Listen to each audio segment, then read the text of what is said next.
question for you is, I love to wing it.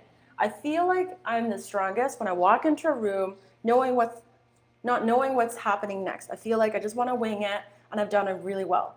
How can you give me advice in terms of work? Because apparently this person's saying, I get a lot of pushback, even negative feedback, because I wing it, but I'm good at it. Yeah. And this is a tough one because you might think you're good at something, but the reality might be that the people that you're working for or with can see that you're walking in without putting in any even basic preparations to make sure that you get the positive outcomes that we were talking about earlier. So we've talked about why it's important to be prepared. I'm going to talk a little bit more about how you should be prepared. And it's going to be different for every person. I know that I work with some people that really, really need to be super prepped, know exactly what they're going to say and how they're going to say it and when, is almost to the point of scripting the way that the meeting is going to happen. And I can recall there was one meeting that we were going into. It was a pitch for a client, for an organization that I was working with. And we actually rehearsed what we were going to say, rehearsed our slide deck before we ever went into that meeting with the other party. And it was really important that we did that because every single person on our team knew what their role was.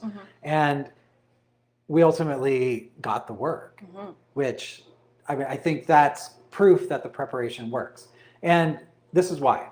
Because A, it shows people that you care about them, you care about their time. It's a level of professionalism that I think you would be surprised at how little professionalism there can be out there. Yeah. So just knowing enough about your client or potential client to be able to walk in the room and help address their problems is a huge win right from the start. It sets a level of confidence. The next thing is just knowing about the organization. Do research before you go in there. I mean, even if it's looking at their website and perhaps coming up with a few ideas on ways that you can help them improve. Yeah. Knowing the context of what that is. Don't just walk in and say, hey, your website sucks, let me fix it for you. You want to be a little nicer than that. But you do want to be able to actually contextually, based on the work that you're doing. I'm going to cut you off. Oh my gosh, I totally just left you hanging, No, didn't I? okay, but you didn't know what was going on.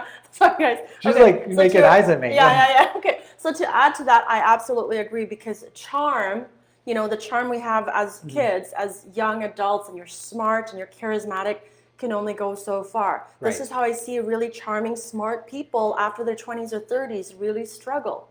Because if you're not preparing or not putting the time in, showing that professionalism, you create a lot of clutter, mental clutter. And now, if you're a solopreneur, now it's just you struggling. But if you have partners, team members, a boss, your lack of preparation is affecting them. So that's just what I wanted to add is you could show up and be like, hey, I want to fix your website and get away with it. But as you get older and older, let's face it, you probably don't even have that energy to make things up on the spot. Right, and there's that, but also I think as we age, because I know that I've gotten a little bit older over the years. Have you? No. No? Okay, she's stayed the same. I can tell. She looks very young.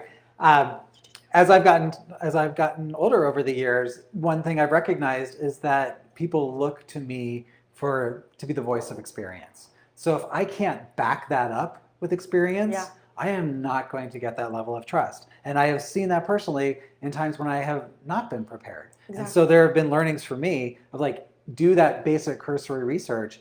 If I know who my client is going to be, prepare based on what I know they're going to need and maybe get to the point of actually rehearsing if it's going to be a very formal presentation. And that's true. And preparing like that, even though you're smart, even though you're talented, even though you're charming and articulate and etc., is a sign of more humility.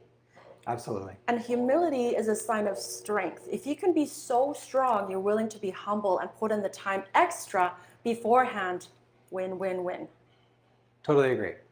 So we like to do these short. We're going to be doing them every week. And I want to thank you for watching. So Lilly and I work together. We've got an organization that we're calling the Thought Cooperative.